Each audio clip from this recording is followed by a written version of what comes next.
The United Nations says it's sending a mission to Nagorno-Karabakh, mainly to assess the humanitarian situation in the largely ethnic Armenian territory in Azerbaijan. Well, that follows a lightning operation by the Azeri military that's led to more than 100,000 people fleeing to Armenia.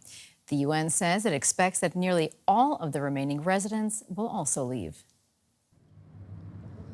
The central square in the town of Goris. Most refugees land here after leaving Nagorno-Karabakh via the Lachin corridor, the only road linking the region to Armenia. All of them left behind their home that will cease to exist as they knew it, as Azerbaijan retook complete control. I left it for whoever will come to live in my house, no matter whether it's an enemy or not. They're human beings. No ordinary human wants a war. We don't want to lose our home, but it was an order from Azerbaijan. Reintegration with Azerbaijan was not an option. Both sides have had a lot of victims. And now I think our return to Nagorno-Karabakh is impossible. 30% of those arriving are children. After months of being cut off from supplies, some of them are in dire condition. The situation is that families are arriving with children that are so weak and even fated in the hands of their parents, so some of them are dropped straight away in the hands of the Armenian Red Cross staff or a volunteer.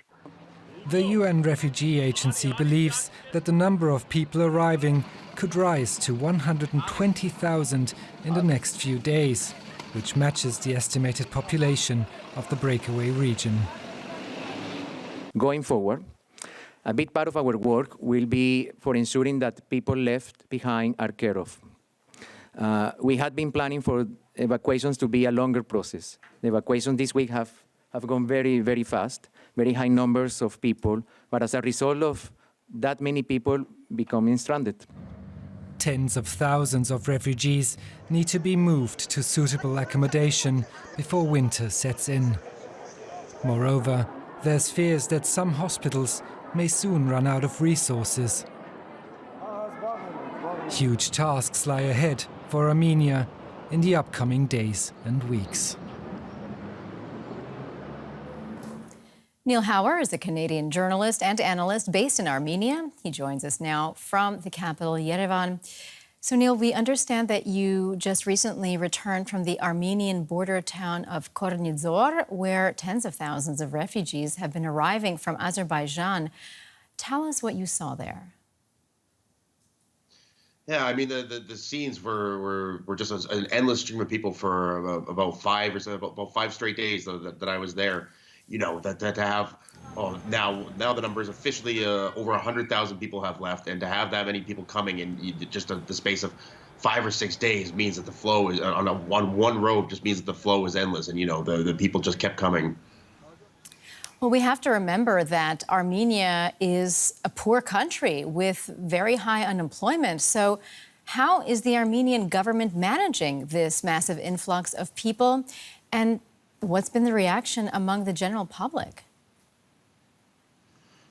I mean, yeah, as you said, you know, Armenia it's a country of under 3 million people, developing country, and you know, 120,000 people would be a lot for any country in a little over a week would be a lot for any country to take in, let alone one in this condition.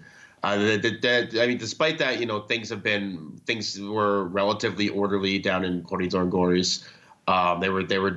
They were taking people and putting them on buses or directing them to other parts of Armenia, all across the country where there's housing available for them. But still, that's a short-term solution. You know, there's not 120 extra houses lying around for extra 120,000 people here. So a lot of them are going to be staying in hotels and waiting for to get their real homes.